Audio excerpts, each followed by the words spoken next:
Are you starting to feel like your SIBO treatment is dragging on, leaving you wondering how long it should take to correct SIBO? According to most interpretations of studies, you will hear several weeks, if not months, of antibiotic use are necessary to resolve SIBO. However, time spent working on this condition with patients says something completely different. Let me give you a definitive time frame and the right strategy to match it.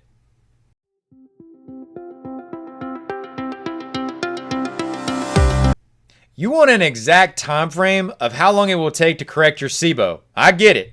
I want to give you one. There's only one problem with me doing that. It'll let you down. And I don't want that. Do you? I'm going to assume that you said no. And if that's the case, give me just a few minutes of your time and I'll show you how to make your SIBO treatment shorter. After all, isn't that what you're really interested in? Hey guys, I am Dr. Arland Hill, and I help first-time and recurrent SIBO sufferers restore gut function by targeting all three phases of the condition and resolve symptoms in a timely manner. Now, I hear some of you saying, just give me a time frame. Okay, I hear you. 4 weeks. So if you just need a time frame of how long it should take, let's just go with 4 weeks. And if you're ready to get started on that now, well, take a look at the SIBO Solution down in the description. But I will tell you, you risk being let down by not hearing the rest of this information. So I would advise sticking around if you want a better understanding. So for those of you that are going to hang with me, here's what you need to know. To date, there's actually been several studies that have been performed on SIBO in trying to reduce that overgrowth. But among these studies, we see a lot of variability in time frames. There's studies that are a week long of using antimicrobials all the way up to 12 weeks. Well, that's quite a bit of difference. Is there an average in there? Well, 4 weeks probably is the average among most of these studies. That is a common time frame. But the problem that we see is that when you look at this, the improvement rate is only about 50%. It's actually stated as approximately 40 to 60% of cases improve. So what that means is that while half of you are getting benefit in 4 weeks, again, just a general time frame, half of you aren't. And that 4 weeks is really based off of an average of anywhere from a week to 12 weeks, right? So it's not definitive. And the problem with that is that there's, due to all these variances in time frames, in dosages in these studies, it provides us limited information, limited benefit from the information of how to actually use that information. So the question becomes, well, what are details that we can extract from these studies that can help us, especially as it relates to time frame? And to do that, I want to break things down into 3 different categories. I want to talk about what are used as treatments in these studies. So we can see that in the majority of studies, there's going to be antibiotics. There's also studies that looked at botanicals or herbals, however you prefer to say that. And then there's studies that looked at combining antibiotics with other non-pharmaceutical interventions. So let me break these down for you because this is going to come into play in looking at setting an accurate time frame for how long it should take to correct SIBO. So when you look at the antibiotic group, it is by far the most common studied. It's by far the most common recommended. But does it give us the best results? Well, in one study, we see that antibiotics are widely prescribed, although evidence supporting their use is of low to moderate quality. SIBO often recurs after antibiotic therapy. And that's because you see a disruption in the microbiome further with a lot of these antibiotics. Not to mention that the use of antibiotics is also going to increase the risk of concurrent infections. We can see that there's an increased cost factor with the antibiotics. They're not cheap. And so the question we have to begin to ask is, well, why are so many antibiotics still considered as a primary intervention for SIBO given the suboptimal results? Again, remember, these studies are showing that 40 to 60% of cases are seeing benefit, which means that half of the individuals out there aren't seeing benefit. And that takes us over to the next treatment of choice, which is going to be your botanicals or herbals. And performance on these is at least equal to what we see with the antibiotics. In some cases, it's even been stated as better.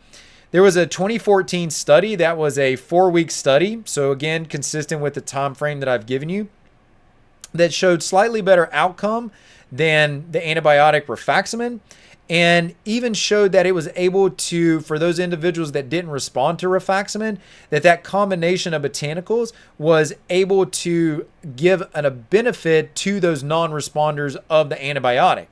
Now, admittedly, when you look at the number of studies that are out there on botanicals, it's pretty low and weak compared to the number of studies that are out there on antibiotics. So admittedly, we do have a limitation there that needs to be acknowledged.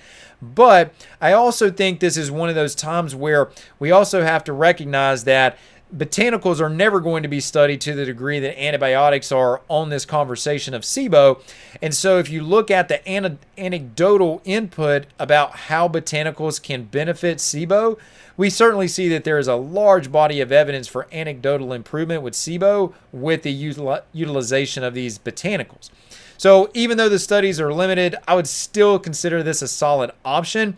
One thing that is key with this, and this is actually something that does or should be noted with the antibiotics as well, is that if you want to reduce your time frame of treatment, you need to be using multiple antimicrobials. So what that means in this botanical scenario is, don't just go get oregano or berberine or garlic. You need multiple antimicrobials utilized at the same time to have the greatest rate of success. SIBO and some of the associated conditions that it's linked to, they're all going to respond better to multiple antimicrobials used at the same time as opposed to a single antimicrobial. So that right there could really knock literally weeks, or possibly if you've been on this SIBO merry-go-round, that one concept could literally knock potentially months off of your treatment process. Now, I also mentioned a third category here, which is combining. And that means the combination of antimicrobials with your herbals, or even with probiotics.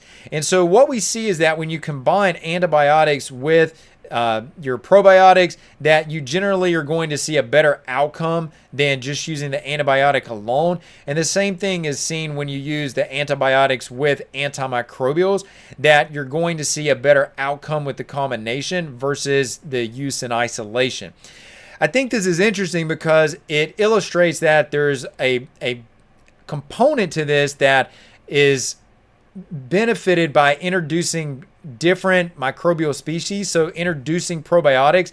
And I think what we might see over time is that given how the antibiotics are just not yielding the kind of outcomes that ideally we would like to see, they are still the treatment of choice. But I think what you'll see over time is a greater use of probiotics that will likely help to speed up the process of dealing with SIBO and some of these accompanying conditions. So here's the point. If you make the wrong choice, it's going to equate to a longer time, and it's also going to equate to a relapse, which just again adds to the time frame. SIBO is notorious for relapsing.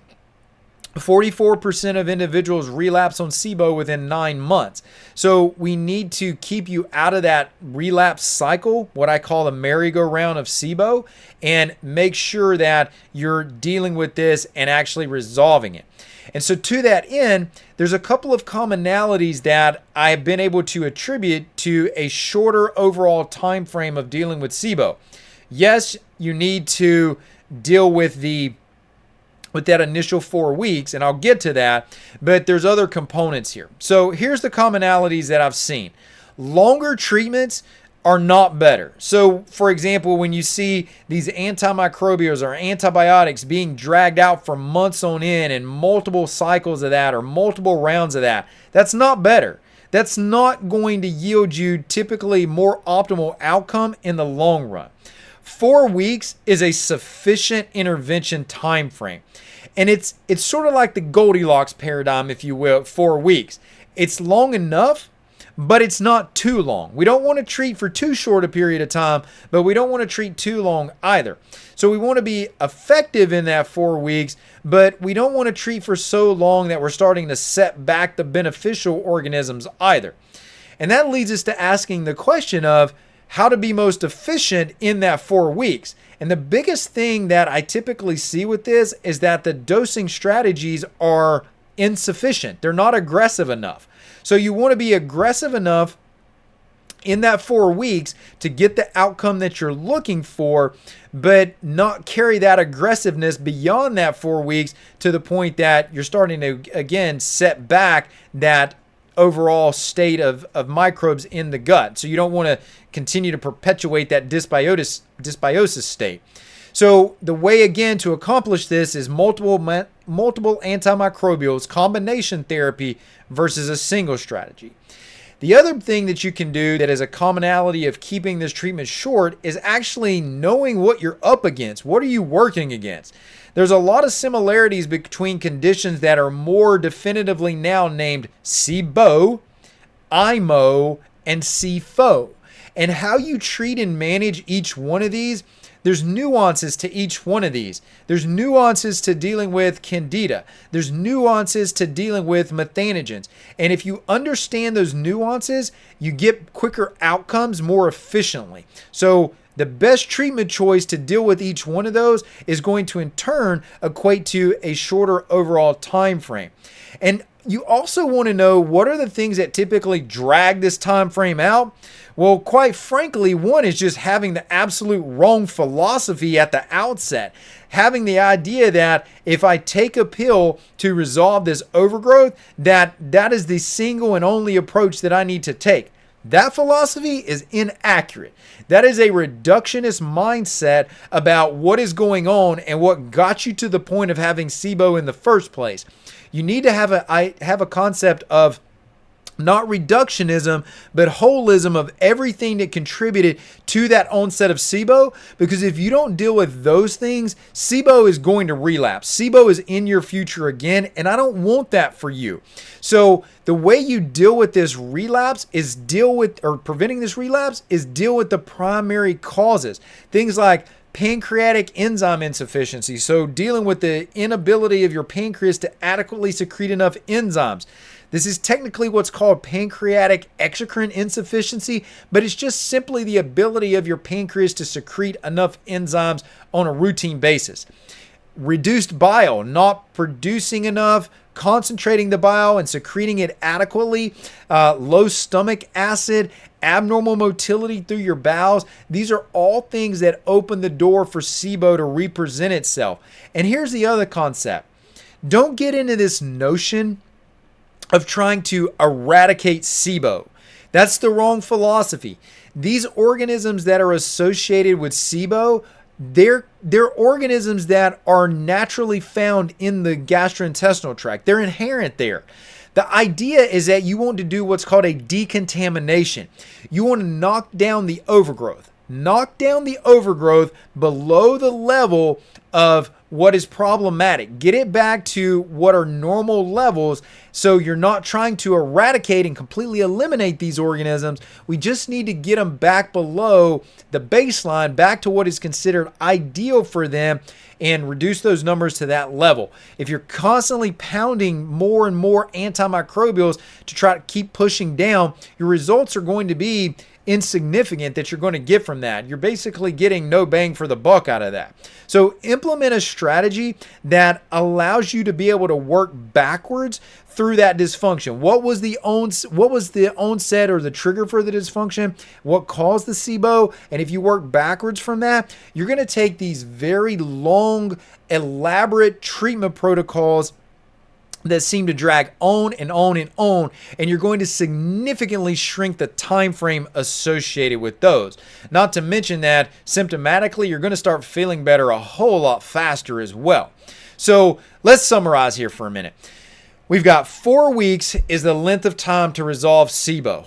However, this can be altered by treatment choices and making mistakes when treating SIBO. So we don't want to do that either. So if you want to make better treatment choices and avoid the 5 common mistakes when treating SIBO, take a look at the video on the screen. It'll take a lot of the frustration out of this process for you.